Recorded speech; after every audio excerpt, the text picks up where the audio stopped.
దేవుని మహోన్నతమైన నామమునకు మహిమ కలుగును గాక. ఆయన ఉచిత కృపను బట్టి ఇర్మియా గ్రంథం ధ్యానం కూడా పూర్తయింది. విలాప వాక్యములు మనము ధ్యానం చేయబోతున్నాం. ఈ విలాప వాక్యాలను రాసింది ప్రవక్త అయిన ఇర్మియా. బహుశా రాసిన కాలం క్రీస్తు పూర్వం 586 తర్వాత ఎప్పుడో ఒక సమయంలో రాసి ఉంటారని పండితుల అభిప్రాయం. ఎందుకు ఇది రాయబడింది అనంటే, ఇది యెరూషలేము యొక్క శోకపూరితమైన పద్యం. ఇందులో యెరూషలేము నాశనం, దానికి కారణం ఇర్మియా మనోవేదనలు, అతడు నేర్చుకున్న ఆధ్యాత్మికమైన పాఠములు, ఇశ్రాయేలు ప్రజల కోసం అతని ప్రార్థన కనిపిస్తుంది. దాన్ని విలాపం అంటారు. దుఃఖం మధ్యలో కొన్ని చక్కని అర్థసహితమైన మాటలు ఈ పుస్తకంలో ఉన్నాయి. అవి 3వ అధ్యాయం 21 నుంచి 27 వచనాల వరకు రాయబడి ఉన్నాయి. ఈ ప్రవక్త అయినటువంటి ఇర్మియా ద్వారా రాయబడినటువంటి ఈ విలాప వాక్యములు అనగానే మనకు అర్థమవుతుంది కన్నీటి మాటలు అని. పరలోక దేవుడు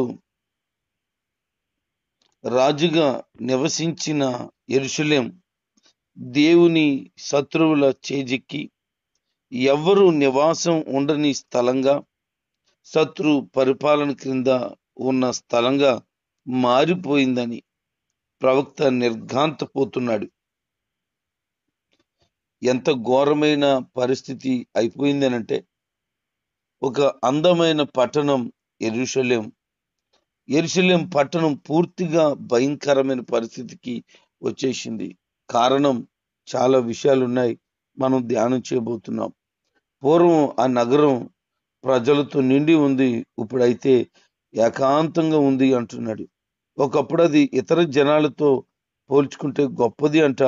ఇప్పుడు అది విధవరాల్లాగా, దిక్కుమాలిన దానిలాగా ఒంటరిగా అయిపోయింది. మునుపు ఆ దేశాల్లో రాజకుమారి లాంటి దానిగా ఉండేది, ఇప్పుడేమో బానిసలాగా అయిపోయింది. చూడండి, ఇంత గొప్పతనం కలిగినటువంటి యెరూషలేము యొక్క దుస్థితి వింటుంటే చాలా బాధాకరంగా ఉంది.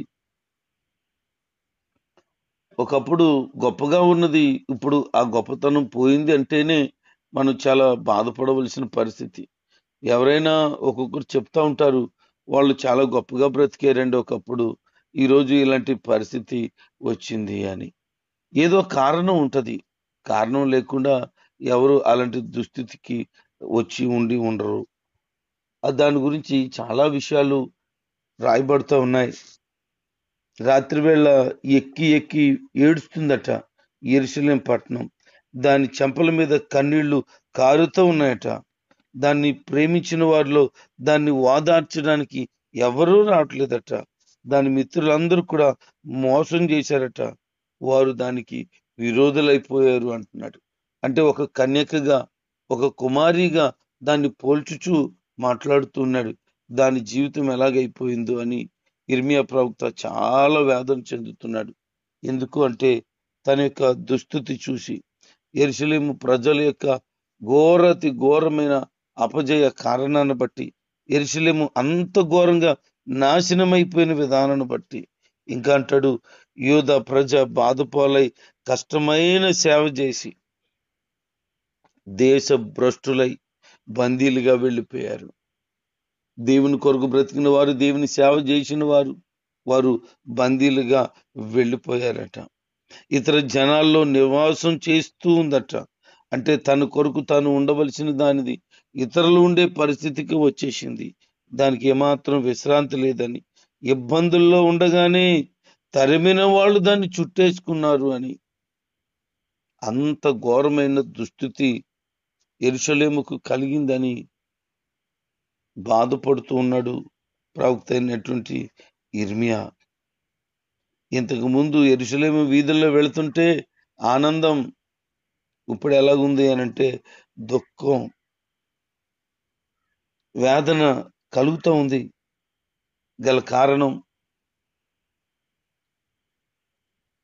ఇక్కడ మొదలు పెట్టాడు. ఎందుకు ఇలాగూ జరిగింది, ఏమైంది, ఎందుకు అలాగైపోయింది యెరూషలేము పట్టణము అనంటే నియామక కాలాలు, నియామక పండుగలు, నియామక కూటములు ఎవరు పట్టించుకోవడం మానేశారు. జరగవలసినటువంటి నియామక పండుగలు ఎవరు పట్టించుకోలేదు. ఎవరు ఈ దేవుడి చేత ఏర్పాటు చేయబడ్డాయి కదా, ఇవి మనం చేద్దామనే ఆలోచన ప్రజలకు లేదు. అందుకనే ఇలాంటి ఘోరమైన దుస్థితి వచ్చింది అని అంటున్నాడు. దేవుడు తన ప్రజలకు అతి ప్రాముఖ్యమైనటువంటి పండుగలు 3 ఇవ్వడం జరిగింది. ఈ 3 పండుగలు వారిని పాటించమని సంవత్సరానికి 3 పర్యాయాలు తప్పక జరిగించాలని ప్రభు తెలియచేశారు. నిర్గమకాండం 23వ అధ్యాయము 14 నుంచి 17 వచనాలు చదివితే మనకు అందులో కొన్ని మాటలు రాయబడి ఉంటది. మొట్టమొదటిగా జరిగే పండుగ ఏంటంటే పొంగని రొట్టెల పండుగ. పొంగని రొట్టెల పండుగ, దీనిని మీరు చేయండి అని ప్రభు చెప్పారు. అయితే దాని విషయంలోనట ప్రజలు మరిచిపోయారు. ఇది 7 దినాలు చేయాల్సిన పండుగ. 7 దినాలు కూడా వాళ్ళు పొంగని రొట్టెలను చేసుకుని తిని ప్రభు సన్నిధిలో దాన్ని నైవేద్యంగా అర్పించి గడపవలసిన వారుగా ఉన్నారు. పూర్తిగా మరిచిపోయారు, మానేశారు కూడాను. రెండోది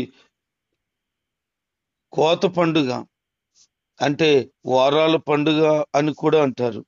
ఇది పొలంలో విత్తనాలు వేసిన తర్వాత, తొలి పంట పండిన తర్వాత ఆ పంటను దేవుని సన్నిధికి తీసుకొచ్చి దేవుని సన్నిధిలో ఇవ్వవలసిన వారై ఉన్నారు.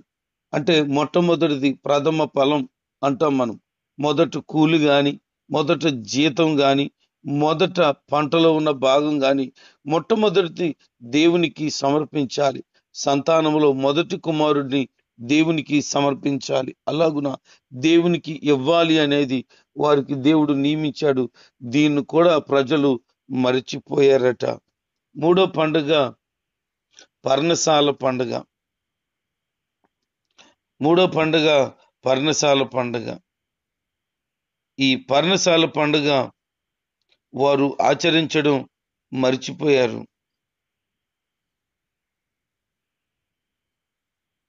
పూర్తిగా దేవునికి దూరం అయిపోయారు. వారు దేవుని సన్నిధిలో గడపవలసిన వారు మరిచిపోయారు. వారు ఆచరించవలసిన ఆచారాలన్నీ కూడా పూర్తిగా మానేశారు. దైవ భక్తిని వారు విడిచిపెట్టారు. వారు దేవునికి వారి హృదయాలు అప్పగించుకొని దేవుని మాట ప్రకారంగా జీవించవలసిన వారై ఉంటుండగా వారు ఎంత ఘోరంగా దేవునికి దూరం అయిపోతారని దేవుడు ఆలోచన చేయలేదు. మరొక పండుగ కూడా ఉంది, అతి ప్రాముఖ్యమైన పండుగ.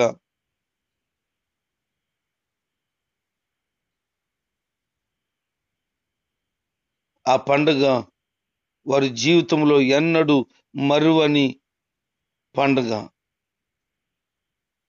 వాళ్ళు ఖచ్చితంగా చేయాల్సినటువంటి పండుగ. వారు దేవుని సన్నిధిలో వారికి దేవునికి సంపూర్ణంగా అప్పగించుకునే ఓ పస్కా పండుగ. దేవుని కొరకు, దేవుని సన్నిధిలో నిలబడుట కొరకు దేవుడు వారిని ఐగుప్తి బానిసత్వంలో నుంచి విడిపించినప్పుడు వారి కొరకు మరణ దూత వచ్చినప్పుడు ఆ సంహార దూతను ఆపివేయటానికి చేయబడిందే ఈ పస్కా పండుగ. మర్చిపోయారు, విడిచిపెట్టారు. ఎవరికి వారై వారికి ఇష్టం వచ్చినట్లు బ్రతకడం ప్రారంభించారు. దేవుని సన్నిధిలో గడపవలసిన వారు గడపడం మానేసి వారికి వచ్చినట్లుగా, వారికి తెలిసినట్లుగా వారు ఎలా ఉండాలనుకుంటే అలాగూ ఉన్నారే తప్ప దేవుని వాక్య ప్రకారంగా, ఆయన చెప్పిన మాటల ప్రకారంగా బ్రతకటానికి వారిని వారు సిద్ధపరచుకోలేకపోయారు. అక్రమ కార్యాలు బాగా పెరిగిపోయాట. దుర్మార్గతనం బాగా పెరిగిపోయింది. ఈ అక్రమ కార్యాలు జరిగాయి, అందుకే దేవుడు వారిని శిక్షించాడు. పండగలు జరగాల్సినవి జరగలేదు, అక్రమాలు జరుగుతున్నాయి.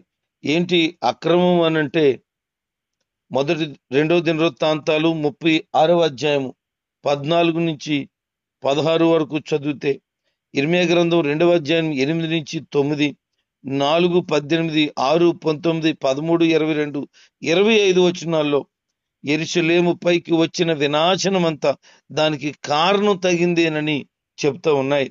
దేవుడు తన లోపం న్యాయం ప్రకారంగానే దానికి పంపవలసిన శిక్షను పంపించాడు తప్ప ఆయన న్యాయం తప్పి పంపించలేదు అని మనం అర్థం చేసుకోవచ్చు. ఏంటి వాళ్ళు చేసిన అక్రమాలు అనంటే, వాళ్ళు దేవుని ఆలయాన్ని పాడు చేశారట, వ్యాపార స్థలంగా మార్చారు, వారికి ఇష్టం వచ్చినట్లు దాన్ని పాడు చేశారు. రెండోది, వారు చేసిన పని ఏంటంటే దేవుని ధర్మశాస్త్రాన్ని మీరేరు, పాటించడం మానేశారు, పూర్తిగా దాన్ని లెక్క చేయడం మానేశారు. ఇంకా అబద్ధాలను నమ్ముకున్నారు. వాళ్ళు దేవుడు నమ్ముకోలేదు, అబద్ధ ప్రవక్తలు నమ్ముకున్నారు. అబద్ధాలు చెప్తూ ఉంటే వాళ్ళ మాట వింటున్నారు. వాళ్ళకి నచ్చినట్లుగా బ్రతకటానికి అబద్ధ ప్రవక్తలు నియమించుకొని అబద్ధాల మీదే వారు బ్రతుకుతున్నారు. ఇలాగున్న వారు చేసిన పనులకి దేవుడి కోపం వచ్చింది. అప్పుడు దేవుడు ఏం చేశాడు? దానికి అనగా యెరూషలేముకు సహాయం చేసేవారు ఎవరు లేకుండా చేసేసాడు. యెరూషలేం పట్టణానికి ఎవరు సహాయం చేయటం మానేశారు. వర్తకం లేదు, అక్కడికి వచ్చేవాళ్ళు వెళ్ళేవాడు లేడు, యెరూషలేం గురించి పట్టించుకునేవారు లేకుండా అయిపోయారు. దాని నాశనాన్ని చూసి నవ్వేవారు తయారైపోయారు. ప్రజలందరూ యెరూషలేముని ఒక నీచమైన దానిలాగా చూస్తున్నాడు. అంత ఘోరమైన పరిస్థితికి వచ్చింది. అక్కడ ఉన్నటువంటి యెరూషలేములో ఉన్నటువంటి విలువైన వస్తువులన్నీ శత్రువుల పాలైపోయాయి. ఇక యెరూషలేము పూర్తిగా ధ్వంసము అయిపోయింది. అయితే వాళ్ళకి అర్థమైంది యెరూషలేము ఇంతగా ఎందుకు పాడైపోయింది, యెరూషలేము ఇంతగా నాశనం అయిపోవడం గల కారణం ఏంటి అనంటే, దేవుడు కోపగించుకున్నందుకే ఈ పరిస్థితి వచ్చిందని వాళ్ళకి అర్థమైంది. కొంతమందికి ఏం జరిగిందో, ఎందుకు జరిగిందో తెలుసు కానీ పట్టించుకోరు, బుద్ధి రాదు వాళ్ళకి. కారణం తెలుసు, ఇందుకే ఈ బాధపడుతున్నాం, ఇందుకే ఇలాగ అనుభవిస్తున్నాం, ఇందుకే ఈ శిక్ష పడుతున్నాం, ఇందుకే ఇలా ఉండాల్సి వచ్చింది అని తెలిసి వాళ్ళకి, కానీ పశ్చాత్తాపడరు. ఈ యెరూషలేము కూడా అదే చేసింది. యెరూషలేము ప్రజలు అదే చేశారు, పశ్చాత్తాపడలేదు, మారు మనసు పొందలేదు, హృదయాన్ని దేవునికి అప్పగించలేదు, విరిగి నలిగిన వారుగా మారలేదు. ఏం పర్వాలేదు, దేవుడు కోరుకున్న పట్టణం కదా, మహారాజు పట్టణం కదా, దేవుడు ఏర్పాటు చేసుకున్న పట్టణం కదా అని వారికి ఇష్టం వచ్చినట్లు బ్రతికేశారు. ఎంత ప్రాముఖ్యత దానికి ఇచ్చినా దేవుడి యొక్క నీతిని ఆయన ఖచ్చితంగా కాపాడుకుంటాడు. యెరూషలేముని ఎంతో ప్రేమించినా అది చేసిన దుర్మార్గాన్ని బట్టి యెరూషలేముని శిక్షించకుండా ఉండలేదు.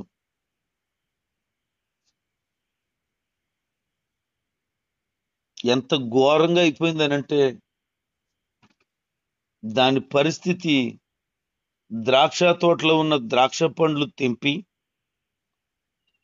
గానుగ తొట్లో వేసి దాన్ని తొక్కుతుంటే రసం వస్తుందండి, ఆ రసం పిండినట్లు అయిపోతుందట. అంత ఘోరంగా ఉందట యెరూషలేము పరిస్థితి. ఎందుకు అంత పరిస్థితి తెచ్చుకున్నావు అని అంటే, అక్రమాలు, దేవుని సన్నిధిని పట్టించుకోకపోవడం, దైవ వాక్యాన్ని మేరడం, అబద్ధాలను నమ్ముకోవడం, అది చేయవలసినటువంటి పండగలను మానేయడం, దైవ భయము దైవ భక్తి లేకుండా బ్రతకడం వల్లనే కదా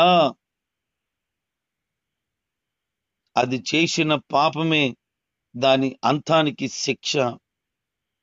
కన్నీళ్లు ఇవన్నీ ఒకదానికొకటి పెనవేసుకుని ఉన్నాయి.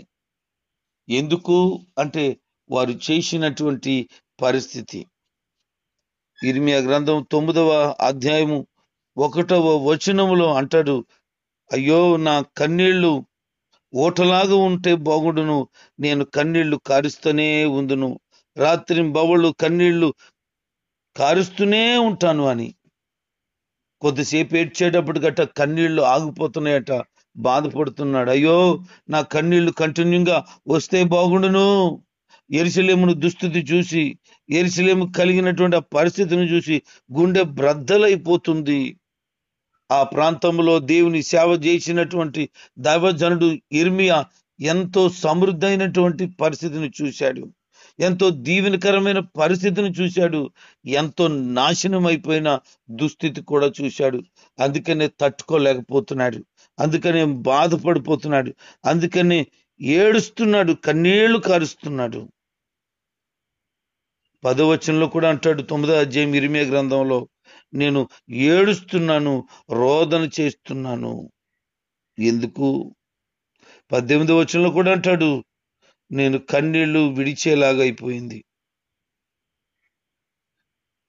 నీళ్లు పారేలాగా అయిపోయింది నా కళ్ళంట, కన్నీళ్లుగా. రోదన రోదన రోదన నాకు మిగిలింది. ఒక దైవజనుడు ఒక ప్రాంతానికి సేవకి వెళితే ఆ ప్రాంత పరిస్థితులన్నీ కూడా మెరుగుపరచబడి క్షేమంలోనికి వెళ్ళి ప్రజలందరూ ప్రభువును తెలుసుకొని రిత్యరాజ్యానికి వారసులుగా మారిపోతే ఆ దైవజనుడికి కలిగిన ఆనందం ఇంత అంత కాదు, ఎంతో వర్ణనాతీతమైంది.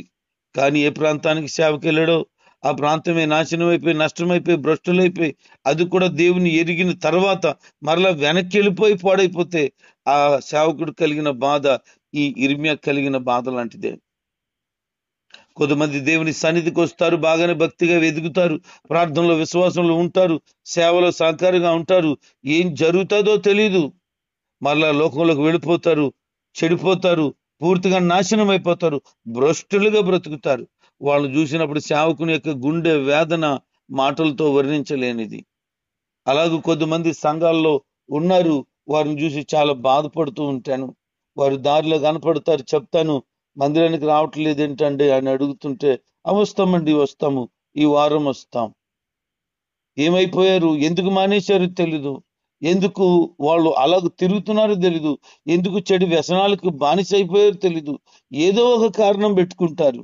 ఆ చిన్న కారణం పెద్దగా భూతద్దంలో చూసినట్లు చూస్తారు, చివరికి దేవుని మీద కోపాన్ని రేపేసుకుంటారు, దేవునికి దూరం అయిపోతారు. వాళ్ళ బ్రతుకులు ఏమన్నా బాగున్నాయంటావా, క్షేమంగా ఉన్నాయా, సంతోషంగా బ్రతుకుతున్నారా అంటే అవమానాలు, నిందలు, కటిక పేదరికం, ఇబ్బందికరమైన పరిస్థితి. మరి ఎప్పుడు మారుతారో వీళ్ళు? వాళ్ళు చూసినప్పుడు గుండె కోత కోసినట్లు ఉంటది. దేవునికి దూరం అయిపోయారే, లోకంలో బ్రతుకుతున్నారే, దేవునికి నచ్చని క్రియలు వారి జీవితాల్లో ఉన్నాయే, అయ్యయ్యో ఎంత పని జరిగిందని ఏడ్చిన దినాలు ఎన్నో ఉన్నాయి. ప్రభు పాదాలు పట్టుకొని బ్రతిమలాడి వారు మార్పు కొరకు వేడుకున్న దినాలు ఎన్నో ఉన్నాయి. అయితే దేవుని మహాకృప, కొంతమంది మారుతారు, కొంతమంది దేవుని సన్నిధికి వస్తున్నారు, వారిని బట్టి ఎంతో సంతోషిస్తున్నాము.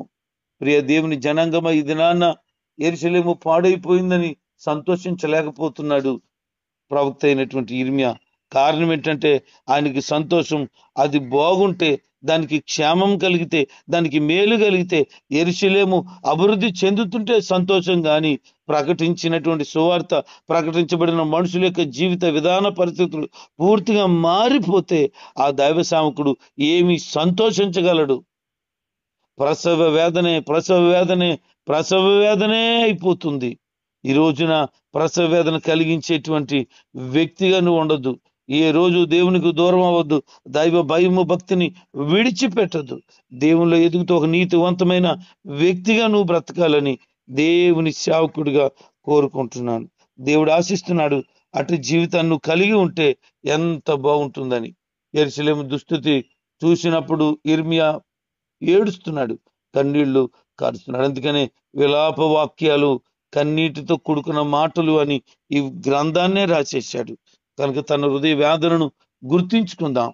మీ దైవజనుడు కూడా ఎలా బాధపడతాడో మీరు లోకంలోకి వెళ్ళిపోతే అది గుర్తించి ఏ రోజు దైవజనుడు గాని దేవుని గాని బాధ పెట్టే వారుగా ఉండక దైవ భయములోను భక్తులను ఉండి నీతివంతమైన వారిగా బ్రతకాలని దేవుని సేవకుడిగా తెలియచేస్తున్నాను. దేవుడి మాటలు మన వినికిడిలో దీవించును గాక. ఆమేన్.